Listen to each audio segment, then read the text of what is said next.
Efekti krismave të raketave të shkëmbyer mes SBA-s dhe Iranit është ndëgjuar edhe këtu. Rikthimi i tensioneve në lindjen e mesme është ndjerë veçanërisht tek çmimi i derivateve të naftës, të cilat kanë shënuar një rritje të ndjeshme. Komisioni Rregullator për Energjetik ka njoftuar se nga mesnata çmimet e karburanteve do të rriten mesatarisht për 3.59%.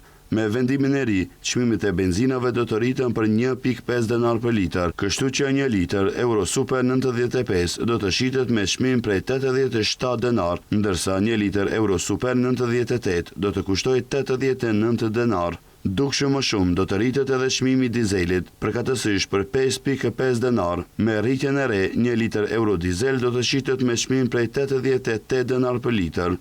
Ndërkaq, çmimi i vajit ekstra të lehtë rritet për 4.5 denar për litër dhe nga mesnata do të shitet për 86 denar për litër. Kujtojmë se arritja e çmimeve të derivateve të naftës vjen si pasojë të tensioneve të vazhdueshme dhe sulmeve të herpashershme mes SBA-s dhe Iranit, edhe pse disa muaj më parë palet arritën një marrëveshje për armëpushim, incidentet dhe sulme sporadike kanë vazhduar, duke ndikuar në pasigurinë e tregjeve ndërkombëtare të energjisë dhe rrjedhimisht edhe në rritjen e çmimeve të derivateve.